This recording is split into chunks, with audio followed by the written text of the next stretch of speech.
In Hebrew, the word Hebrew means crossing over.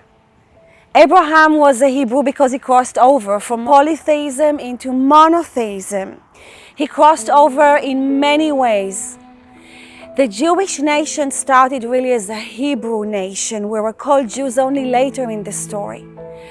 I wanted to find in me the place where I could become the one who crosses over, to become a Hebrew. At this point in the story, we decided to go to the passage of Jabbok. This is where Jacob wrestles over his identity. He arrives there from his way back to Canaan from Laban. He arrives there a deceiver, the one who follows the heels of others. And he leaves that place as someone who has wrestled with God and prevailed because he had wrestled with the angel of the Lord. 400 years later, by the way, his descendants arrive at a spot not far from there.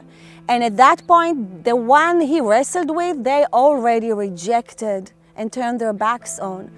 But at this point, we wanted a place where I can wrestle with the identity of Naomi, of Mara, of the widow.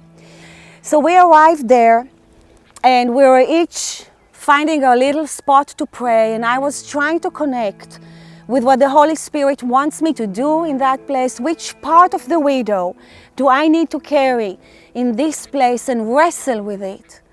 And I couldn't find anything inside me. It was dry, it was empty. I was sitting on a stone and my head between my hands and just trying to think about the widow. I asked God to help us see him as the lover of our nation and not as the enemy.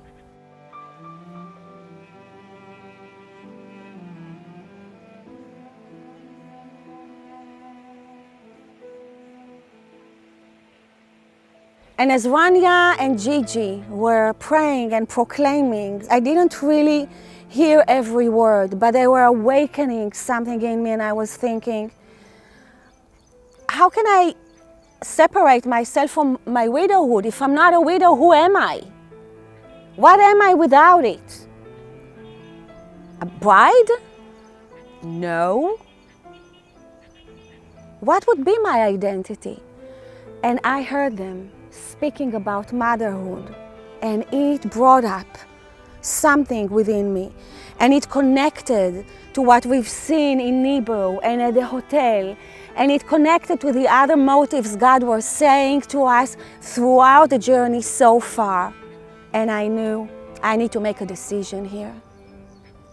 So I kept sitting there thinking, can I make that decision? Can I let go of the widowhood of Naomi?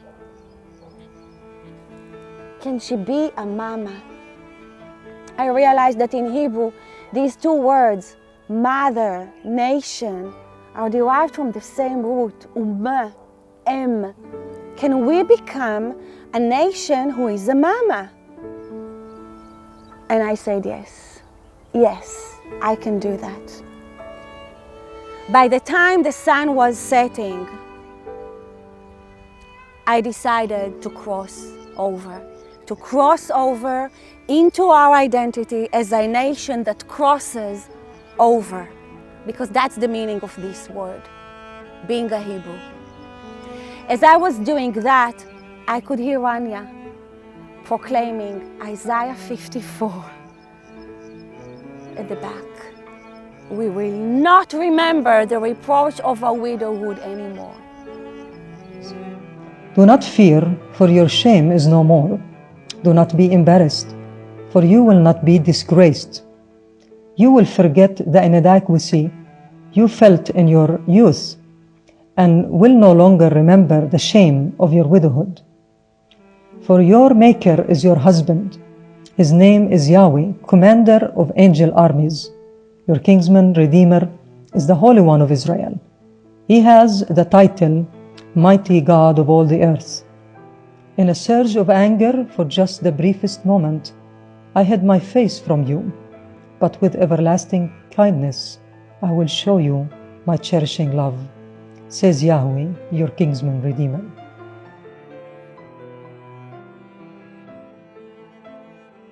This was such an important and deep moment for Orna, and Gigi heard from the Lord at that moment and began to speak. The Jabbok River is a place of transformation. It's the place where Jacob's name was changed to Israel. And for Orna, this is the place where she transforms and transitions out of her widowhood into her motherhood. Gigi said a significant statement at that point, and she continued and said, being a widow will not make a significant change in any nation, but being a mother will.